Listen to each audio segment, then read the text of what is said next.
Hello. നമ്മളിന്ന് പോകുന്നത് നീനുവിൻ്റെ സ്കൂളിലേക്കാണ്. ഇന്ന് നീനുവിൻ്റെ സ്കൂളിലെ ആനുവൽ ഡേ ഫംഗ്ഷനും അതുപോലെ തന്നെ ശിശുദിനത്തിൻ്റെ പ്രോഗ്രാമും നടക്കുന്നുണ്ട്. ഞാനും തനുവും കൂടെയാണ് അതിന് പങ്കെടുക്കാൻ പോകുന്നത്. ഏട്ടൻ ഇന്ന് പണിയുള്ളത് കാരണം ഏട്ടന് വരാൻ പറ്റിയില്ല. ഞങ്ങളെ കണ്ടത് നീനു വേഗം ഓടി വന്നു കേട്ടോ. അവൾ ഞങ്ങളെ കണ്ടപ്പോൾ ഭയങ്കര ഹാപ്പിയായി. ഞാൻ അപ്പോൾ തന്നെ അവളെ അവിടെ നിർത്തി ഒരു ഫോട്ടോ ഒക്കെ എടുത്തു. അത്യാവശ്യം ആൾക്കാരൊക്കെ പ്രോഗ്രാം കാണാൻ എത്തിയിട്ടുണ്ടായിരുന്നു. ഞാനും തനുവും കൂടി അങ്ങനെ സ്റ്റേജിൻ്റെ മുന്നിലിരുന്നു. കുഞ്ഞു മക്കൾ കളിക്കുന്നത് കാണാൻ തന്നെ രസമായിരുന്നു. ഈ ഡാൻസിൽ നമ്മുടെ കുഞ്ഞാറ്റയുണ്ട് കേട്ടോ. ഇതാണ് നമ്മുടെ കുഞ്ഞാറ്റ. കുഞ്ഞാറ്റ ഡാൻസൊക്കെ കഴിഞ്ഞ് സ്റ്റേജിൽ നിന്ന് ഇറങ്ങി. അപ്പോഴേക്കും നീനുവിൻ്റെ ഡാൻസ് കാണാൻ വേണ്ടി അമ്മയെ എത്തിയിരുന്നു. അമ്മ വന്നതും തനു അമ്മയുടെ കൂടെ കൂടി. അമ്മ ഒരുപാട് പറയുന്നുണ്ട് തനുവിനോട് ഫോണിലേക്ക് നോക്കാൻ. തനു ആണെങ്കിൽ ഒരു മൈൻഡും ചെയ്യാണ്ട് വികൃതി കാണിച്ചിരിക്കുകയായിരുന്നു. അങ്ങനെ ഞാനെടുത്തു. എൻ്റെ അടുത്ത് വന്നപ്പോഴും അടുത്ത കുസൃതി തുടങ്ങി.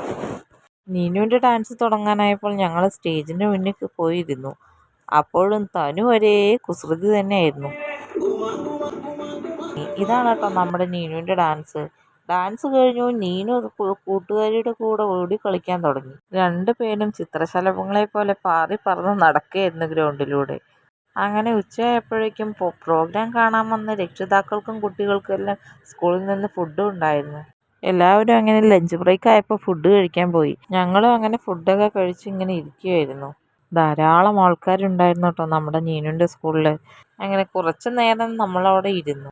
അപ്പോഴേക്കും തനുവിൻ്റെ മൂഡ് മാറാൻ തുടങ്ങിയിരുന്നു. തനു അങ്ങനെ ഉറക്കം വന്ന ക്ഷീണത്തിൽ കരച്ചിലൊക്കെ തുടങ്ങിയിരുന്നു.